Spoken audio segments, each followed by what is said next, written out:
அன்புடைய வணக்கம். இந்திய அளவில் தேசிய மாணவர் படை மாணவர்களுக்கான என்சிசி ஆபீசர் ஆசிரியர் பயிற்சி மையத்தை இப்போது நாம் இந்த காணொளியில் வாயிலாக நாம் அறிந்து கொள்வோம். இந்தியாவில் என்சிசி ஆபீசருக்கான பயிற்சி மையம் 2 இடங்களில் உள்ளது. ஒன்று நாக்பூரில் உள்ள காம்டி என்ற பகுதியில் உள்ள ஓடிஏ ஆகும். இரண்டாவது குவாலியரில் உள்ள ஓடிஏ ஆகும். நாக்பூரில் உள்ள பயிற்சி மையமானது ஆசிரியர் அதாவது ஆடவர்களுக்கான பயிற்சி மையமாகவும், குவாலியரில் உள்ள பயிற்சி மையமானது பெண் ஆசிரியர்களுக்கான பயிற்சி மையமாகவும் திகழ்கின்றது.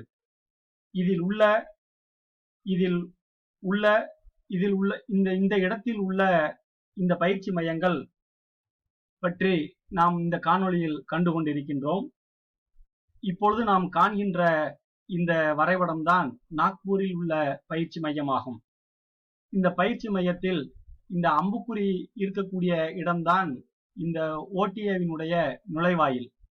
இதனுடைய நுழைவாயில் உள்ளே நுழைந்தவுடனே இந்த கருப்பு அடையாளம் விட்டிருக்கக்கூடிய சாலை வழியாக உள்ளே செல்லும் பொழுது அங்கே வரிசையாக இருக்கக்கூடிய கூடாரங்கள் போன்ற அமைப்புகளைத்தான் நாம் ஆங்கிலத்தில் பேரக் என்று அழைக்கின்றோம். இந்த பேரக்கில் முதலிலிருந்து பார்க்கும்போது பேரக் 1, பேரக் 2, பேரக் 3, பேரக் 4, பேரக் 5, பேரக் 6, பேரக் 7, பேரக் 8 இந்த 8 பேரக்குகள் நாம் அன்றாடம் பயன்படுத்தக்கூடியவைகளாக காணப்படுகின்றன.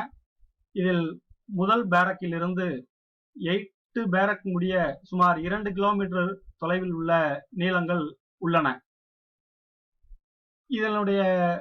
இதனுடைய சுற்றுவட்ட பகுதியை பார்க்கும் பொழுது பொதுவாகவே இந்த பாதைகளில் நாம் நடந்து சென்று உணவருந்த வருவதற்கும் மற்ற இடங்களில் செல்வதற்கும் இந்த பாதையை நாம் அடிக்கொரு தடவை பயன்படுத்தி கொண்டே இருப்போம்.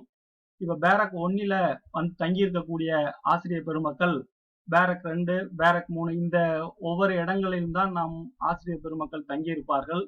பயிற்சிக்காக வந்திருக்கக்கூடிய பேராசிரியர் பெருமக்கள் தங்கியிருப்பார்கள். இந்த பேரக் 8 தான் அதிகபட்சம் உணவு வழங்கக்கூடிய இடமாக இருக்கும். இந்த இதுல தான் நம்ம ஆபீசர் ட்ரைனிங்ல இருக்கக்கூடிய ஆசிரியர் பெருமக்கள் அனைவர்களுக்கும் உணவு வழங்கக்கூடிய இடமாக காணப்படுகின்றது. இதோடு அடுத்தடுத்து இதனுடைய வரலாறுகளை பற்றி தெரிந்து கொள்வதற்காக இந்த காணொளியை ஏற்பாடு செய்து கொண்டிருக்கின்றேன். தொடர்ந்து கவனியுங்கள். நன்றி. ஜெய்ஹிந்த்.